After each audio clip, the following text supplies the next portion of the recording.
अभी हम पढ़ेंगे हेयर डिस्ट्रीब्यूशन। जो पिछली वीडियो थी वो कुछ अनएक्सपेक्टेडली जो है बंद हो गई थी। हेयर डिस्ट्रीब्यूशन में हम क्या पढ़ते हैं कि एब्डोमिनल असेसमेंट का ये हिस्सा है।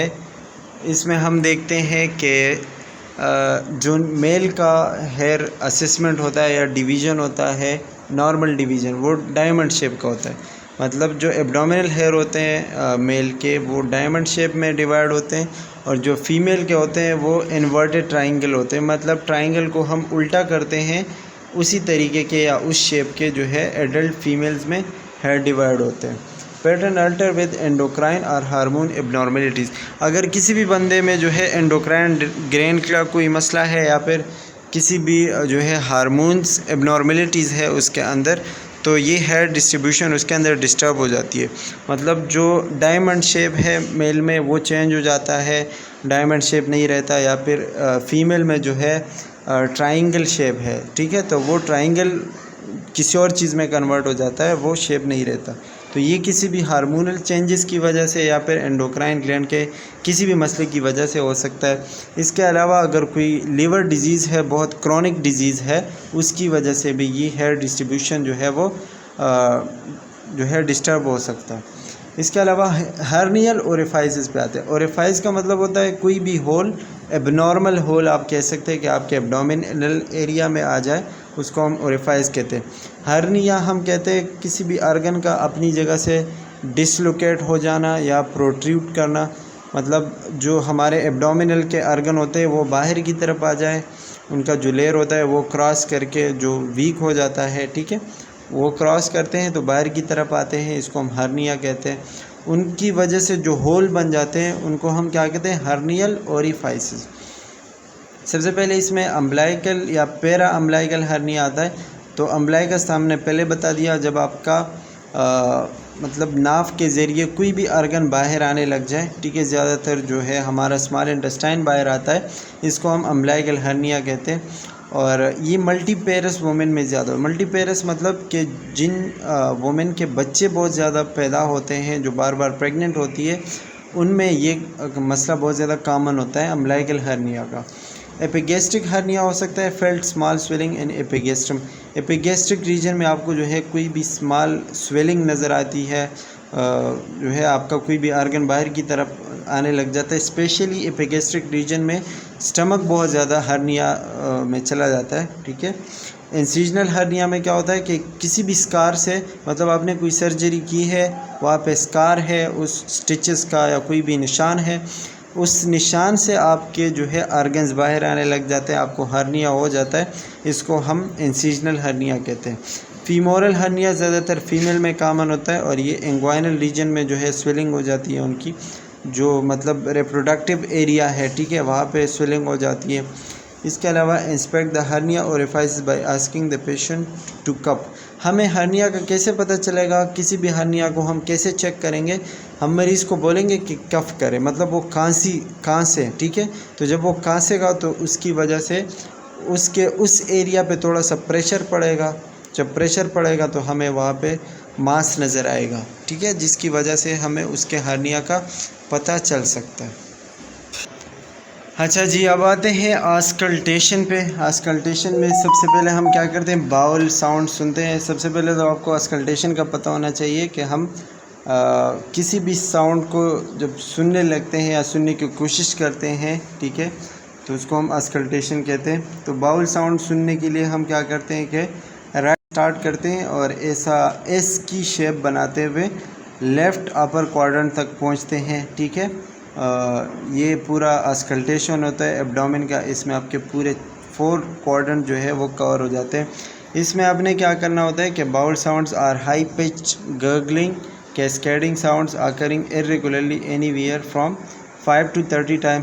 मतलब मुख्तलिफ़ किस्म के साउंड्स आप सुन सकते हो जिसमें मतलब हाई पिच होते हैं, बहुत ज़्यादा तेज़ होते हैं, कि गर्गलिंग होते हैं, जो गड़ गड़ की आवाज़ आती है, ठीक है, जो आपने मतलब अगर आप सुनते हैं, ठीक है, आपके एब्डोमेन में, तो ये नॉर्मल है। और ये होते हैं पर मिनट तकरीबन 5 to 30 टाइम्स ये होते हैं। 50 से 30 मरतबा आप ये सुन सकते हैं, 1 मिनट 5 से 30 मरतबा, सॉरी, तो ये आप सुन सकते हैं।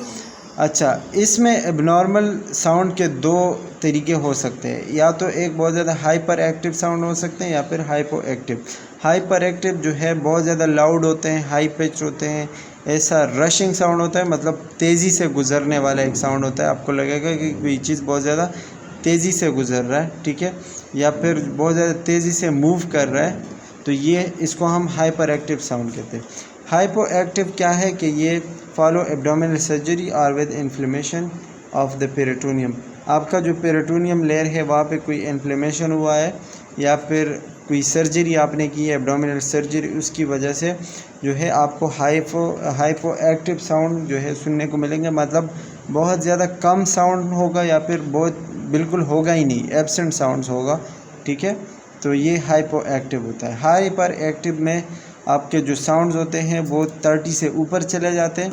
हाइपो एक्टिव में या तो बिल्कुल ज़ीरो होते हैं या फिर 5 से भी कम होते हैं, ठीक है।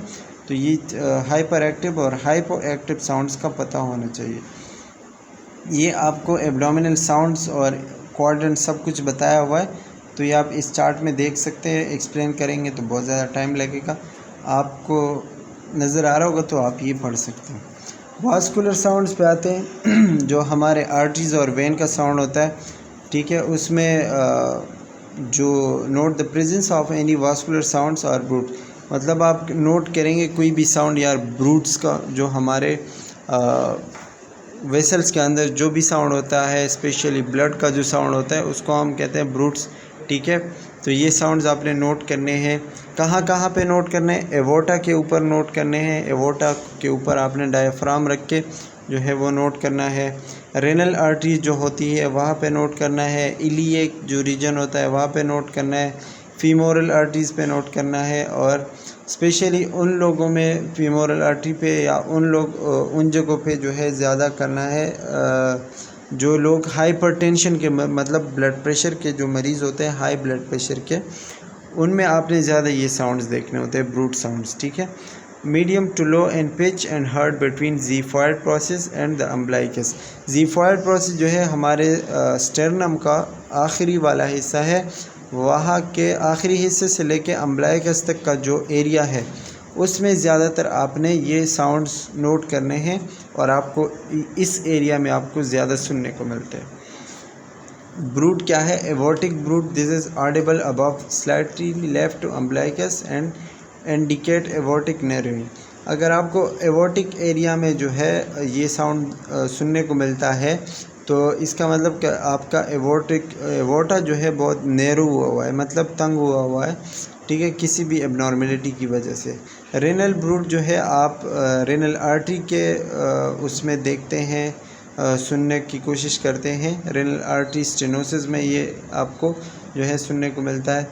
हेपेटिक ब्रूट आपको जो है लीवर में या फिर अल्कोहलिक हेपेटाइटिस की वजह से भी सुनने को मिल सकता है आपके लीवर वाले एरिया पे, ठीक है। अगर कोई बंदा अल्कोहलिक है, बहुत ज़्यादा अल्कोहल पीता है, तो उसको हेपेटिक ब्रूट हो सकते हैं। फ्रैक्शन साउंड हो सकते हैं। फ्रैक्शन साउंड कब होंगे? जब कोई भी आर्गन जो है वो अपने साइज़ से बड़ा होगा और वो बाहर आपका एब्डोमिनल वाल जो है उसके साथ रब करेगा, ठीक है। अगर फ़र्ज़ करो आपका लीवर जो है उसका साइज़ बढ़ गया है और वो आपके रिब्स के साथ जो है वो रब हो रहा है, फ्रैक्शन में आ रहा है, तो उसकी वजह से जो है मुख्तलिफ़ किस्म के फ्रैक्शन साउंड्स पैदा हो सकते हैं। ये आपके लीवर में हो सकता है, स्प्लीन में हो सकता है, ठीक है। और पेरी हेपेटाइटिस या पेरिस्प्लेनाइटिस, मतलब हेपेटाइटिस आपके लीवर इन्फ्लेमेशन में हो सकता है या फिर आपके स्प्लीन इन्फ्लेमेशन में ये चीज़ें हो सकती है। जब उनकी साइज़ बढ़ जाती है तो फ्रैक्शन साउंड आने लग जाता है, ठीक है। ये आपको जो है साउंड के मुख्तलिफ़ किस्म के एरियाज़ बताए गए हैं इस डायग्राम में, एवोटा आर्टरी, इलियक आर्टरी और फीमोरल आर्टरी। अच्छा जी, अब आते हैं परकशन पे। Percussion abdominal percussion is done to, क्यों करते हैं कि हम मुख्तलिफ़ किस्म के आर्गन के बाउंड्रीज़ मालूम करते हैं, एसाइटीज़ मालूम करने के लिए करते हैं, या फिर कोई भी सिस्ट मालूम करने की, ओवेरियन सिस्ट जिसको मतलब कोई भी मास हमारे एब्डोमिनल के अंदर कोई भी गुच्छा जो है बना हुआ है उसके लिए देखते हैं। इसमें हम मुख्तलिफ़ किस्म के साउंड्स जो है वो सुनने को मिलते हैं हमें। जिसमें रेजोनेंस आता है। रेजोनेंस हम लंग्स वाले एरिया पे जो है वो सुनते हैं। डलनेस जो है किसी भी सॉलिड ऑर्गन के ऊपर आप टैप करोगे तो आपको डलनेस जो है वो सुनाई देगी। टेम्पेनी साउंड आपको जो है एब्डोमिनल एरिया पे ज़्यादा सुनने को मिलता है। और जो है फ्लैटनेस आपको प्लूरल एफ्यूजन, मतलब किसी भी जगह पे जो है पानी ज़्यादा है या फिर ऐसा है कि लंग्स वाले एरिया जो होते हैं, प्लूरल मेम्ब्रेन जहाँ पे होता है, ठीक है, तो वहाँ पे आपको ये साउंड ज़्यादा मिलता है। ये आपको एक तरीका बताया हुआ है परकशिंग एंड मेजरिंग द लीवर, कि लीवर का आप कैसे मेजर करते हैं। उसमें हम मुख्तलिफ़ किस्म के मार्क्स लगाते हैं, तो ये इसमें आप देख सकते हैं। आप पढ़ेंगे तो आपको जो है पता चल जाएगा। आगे आते हैं लीवर परकशन पे। लीवर परकशन क्या करते हैं? An enlarge liver span indicate the enlargement और हेपेटोमेगेली। हेपेटोमेगेली हम किसको कहते हैं? जब लीवर का साइज़ बढ़ जाए, उसके सेल्स में इंक्रीज़ आ जाए, ठीक है, इसको हम कहते हैं हेपेटोमेगेली। आप इसको लीवर का हाइपरट्रॉफी भी कह सकते हैं, कि जब लीवर के साइज़ में इंक्रीज आ जाए, इसको हम हेपेटोमेगेली कहते हैं। वन वेरिएशन अगर in people with chronic emphysema. अच्छा, हेपेटोमेगेली किस वजह से होता है, मतलब लीवर का साइज़ किस वजह से इंक्रीज़ होता है? कि अगर कोई बंदा या कोई मरीज़ जो है एम्फाइसीमा का शिकार है, बहुत ज़्यादा। एम्फाइसीमा एक सांस की बीमारी है, सांस लेने में तकलीफ़ होती है बंदे को। तो क्या होता है कि जब उसको सांस लेने में तकलीफ़ होता है, वो बहुत ज़्यादा ज़ोर से या बहुत ज़्यादा प्रेशर से सांस लेता है, तो उसके लंग्स पे ज़्यादा प्रेशर पड़ता है, जिसकी वजह से उसके लंग्स थोड़ा से नीचे की तरफ चले जाते हैं, और नीचे की तरफ जाने से उसके प्रेशर से जो है प्रेशर जो उसका होता है वो लीवर पे पड़ता है, इसलिए लीवर का जो साइज़ है वो इंक्रीज़ हो जाता है। तो इसको हम हेपेटोमेगेली कहते हैं, और हेपेटोमेगेली ज़्यादातर एम्फाइसीमा की वजह से होता है। अच्छा, इसके अलावा स्प्लेनिक परकशन, मतलब स्प्लीन का जब हम परकशन करते हैं तो कैसे करते हैं? इसमें हम डल साउंड नोट करते हैं। किस जगह पे? 9 to 11 रिब जो है, इंटरकॉस्टल स्पेस जो है वहाँ पे हम करते हैं। और हमारा जो लेफ़्ट मैक्सिलरी लाइन है, मतलब हमारे लेफ़्ट साइड पे जो मैक्सिलरी लाइन है हमारा, वहाँ पे स्प्लीन मौजूद है, तो वहाँ पे हम इसका परकशन करते हैं। हम मरीज़ को कहते हैं कि डीप ब्रीथ ले, ठीक है, गहरी सांस ले, and normally tympany remains through full inspiration. और हम फिर जब वो सांस लेते हैं तो हम उसके स्प्लेनिक वाले एरिया पे जो है वो टैप करते हैं, जिसकी वजह से हमें पता चलता है।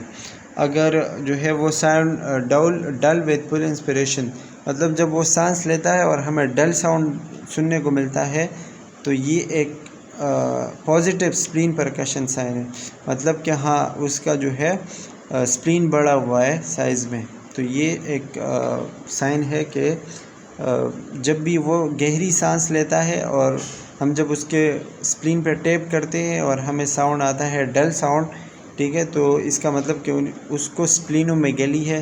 जैसा कि हेपेटोमेगेली था, इसी तरह स्प्लीनोमेगेली है कि स्प्लीन का साइज़ बढ़ा हुआ है, इंक्रीज़ हुआ है। ये आपको इस पिक्चर में भी दिखाया गया है कि कहाँ पे कैसे जो है वो परकशन करना है।